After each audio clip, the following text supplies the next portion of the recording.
Right, welcome to another video. Today I'm going to do a video on this lawn, which you might have seen on Twitter once or twice if you follow me on there, but if not, it's a new one to you. And what I'm going to show you today is that you don't need a great lawn to have a good lawn. I've touched on this earlier in the year, but that was in the spring and summer, but whereas this lawn really does come into its own in the winter. So I'm going to put a couple of products on today, which are going to get that looking really green in a couple of weeks. So let's just go and have a quick walk on the lawn and we'll have a look and I'll tell you a little bit of the history of the house and the garden. Okay, so I've just double cut it with the hater. We're on setting 4. Now this is a really old lawn. This lawn is over 200 years old. This lawn and the house used to be the pub for the local miners, and that was decommissioning around about 1900, so it's not been a pub for over 120 years. And this lawn used to be the bowling green, and as you can see, it's no longer a bowling green in terms of fineness or anything like that, but you can see that you've got like the banks there with the steps where they would have come down, and things like that still exist today on certain bowling greens, don't they? But I scarify this once a year in March, April time, and then it gets 4 treatments because that's all they want.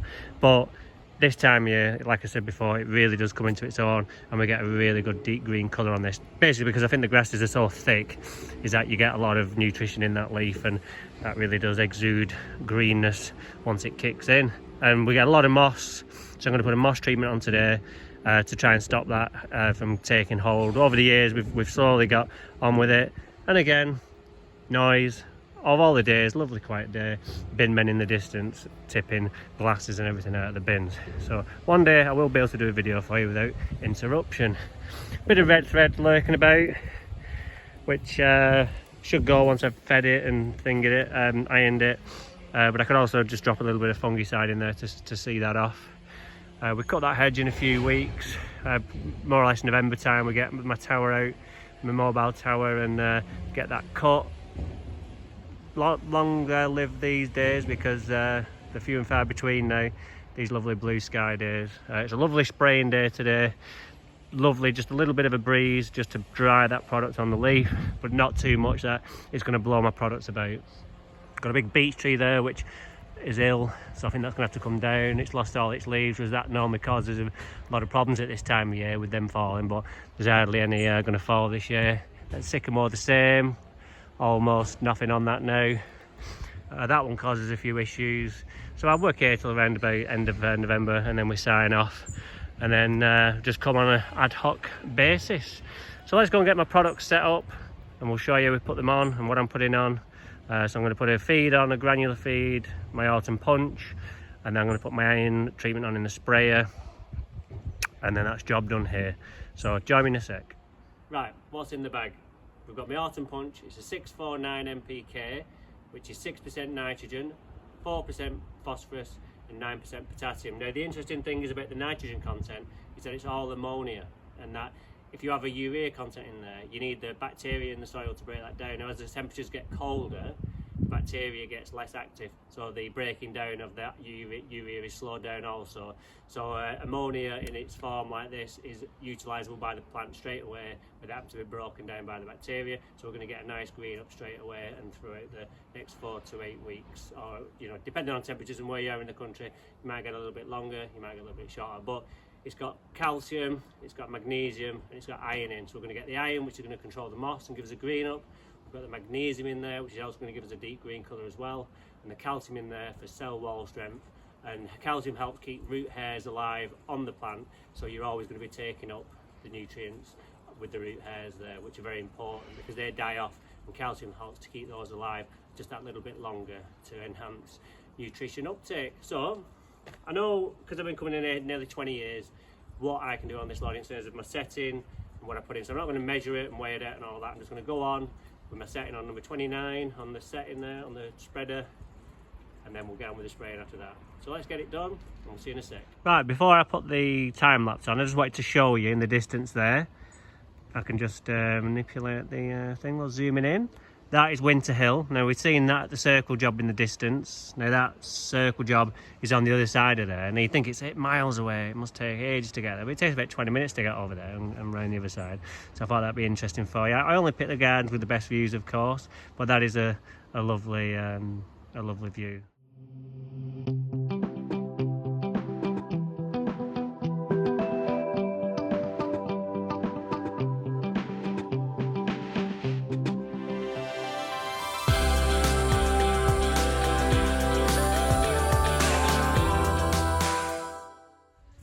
Right, okay, just done that. Remember, if you're not that confident, just to go on straight away on setting 29 and get the job done. Lower your setting rate down to the minimum, and then just pour your fertiliser in after weighing it out if you want to, and then just do multiple passes until you run out, and then you know you've got accurate application with the right amount. Also, just a quick reminder that Autumn Punch and most Autumn lawn feeds do contain iron, so make sure you sweep off the path and don't allow it to get wet, because the minute it gets wet, that's when it oxidises, and that's when you get the orange stains on the patio, which will not come out. So sweep off, blow off, rinse off, whichever, but just don't leave it on there and hope for the best, because you'll become a cropper. Right, I'm now going to go on with my liquid iron, 6%. You can go on at 300 to 900 mils per 100 square metres, depending on how bad your moss is. Today I'm just wanting a green and perfect, because I'm a lawn care company and I want the customer to see that I've been.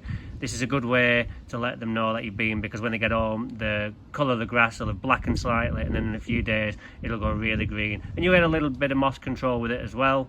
But with the granular, even though it's got iron in, it's not all over the lawn in terms of every square inch of the lawn, it's just in where the granular lands, so it's not as effective as like a moss control agent as the liquid. So this way we're going to get a double whammy, and the customer's going to be very happy. So I've got my sprayer all ready to go. That's filled up to the brim. Again, just been here that long, I know that one full tank does that lawn over there. It's looking not bad this time of year, to be fair. I'm really pleased with how it is. So let's see what we can do, and we'll join it again in a couple of weeks and we'll see the results.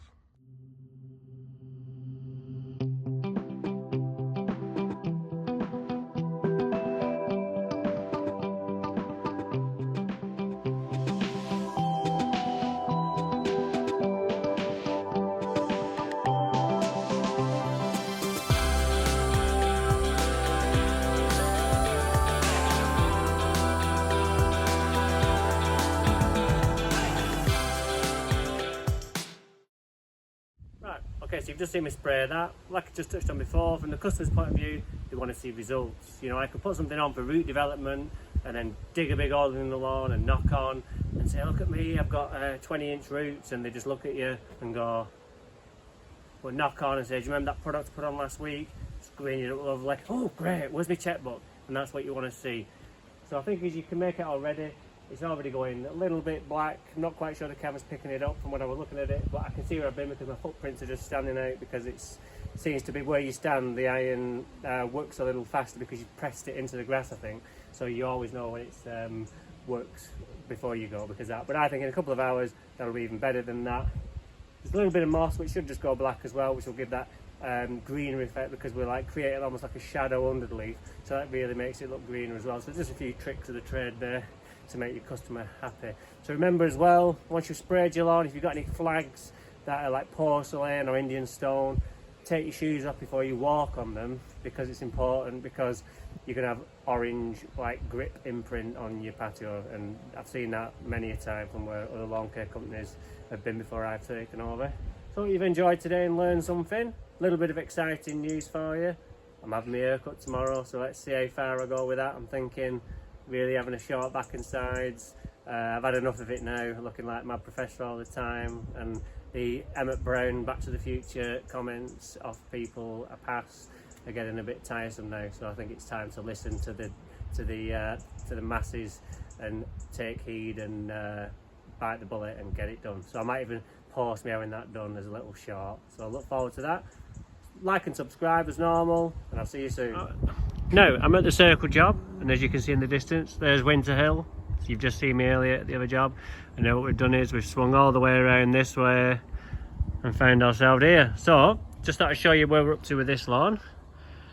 Not done much with this recently, there's not been any need to. The last feed we did is still paying dividends. So what I'm doing here is, though, because it's very wet at the moment, especially in that far corner, I'm just cutting this on number 3 on the rotary. This helps with the damage, so if it's dead short, obviously the grass isn't going to be there for the coverage, so we just leave that a little bit longer. Just gives us that masking capabilities. And if we leave it just that little bit longer, when we get days like this, there's more leaf for the sunshine to hit, so we get more out of the sun in terms of photosynthesis, which is important this time of year when there's less sun about. The more foliage we've got, the more photosynthesis can take place. So I'm just going to cut it with the rotary, put it on time lapse for you, and then we'll see how it looks after.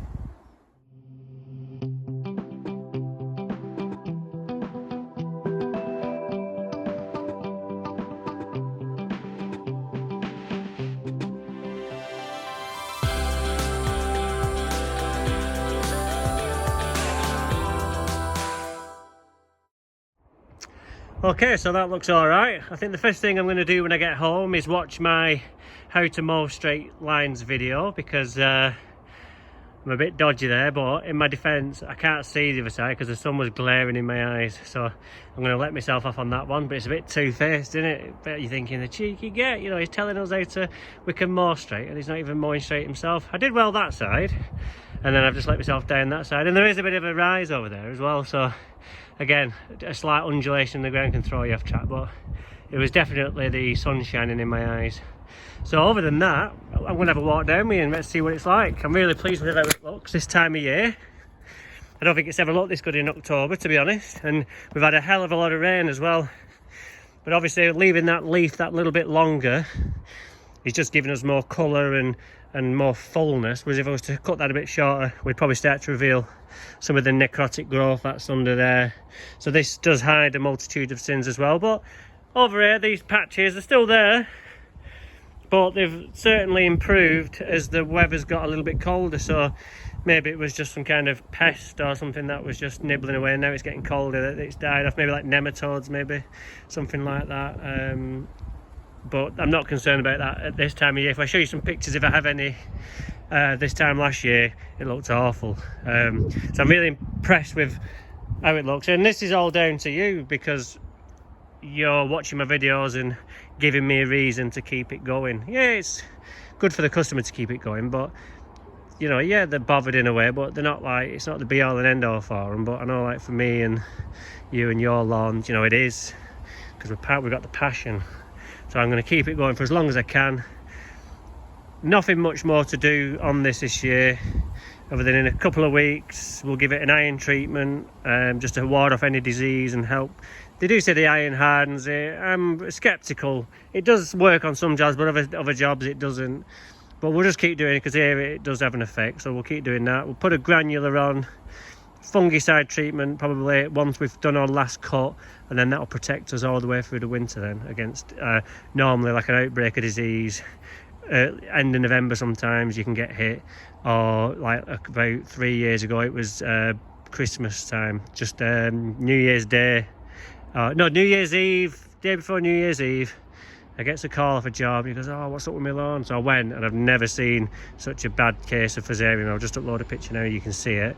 And that's because we didn't do a protective treatment, and it didn't have, because it was a newly turf job earlier in August that year. It never had fungicide treatments and a build up over the year of a kind of a defence, and that showed in the outbreak, which I got. And like I said, I've never seen anything like it. So we don't want that happening here. So we go on with a preventative fungicide, which also has a residual action, and then that does us until we get back in February, because once you put it on, you don't want to be cutting it, because you're removing it off. So you've got to do it on your last cut. So if you've got a lawn care company in your area and you haven't got the licenses to spray, you know, try and seek one of these like Lawn Master out. Probably do have the fungicide treatments. I know Green Thumb don't, but Lawn Master, I know they're all ex-professional groundsmen, so I think they'll probably offer that as a service, and it's well worth the money. Even if it's 40-50 quid, what's the price of a new lawn, especially on rye, because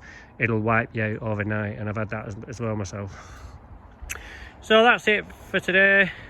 Hope you've enjoyed the videos. I'm going to keep these going for as long as I can, just so you don't all get withdrawal symptoms, because I've not uploaded a video now for getting on maybe 2 weeks. So we best sort that out so I don't get out of the habit. That's the key, because I'm busy like bottling and filling tubs and selling fertilizer, so I've got to keep in the loop with this, and then my YouTube channel doesn't die off, and then I start getting the subscribers, and then, you know, it's just a snowball effect of you get into laziness. So we'll try and keep it going for you for as long as we can. Hit that like and subscribe button. If you think I'm waffling, say so. I think I'm waffling, so I'm going to go now. So we'll see you soon. Bye.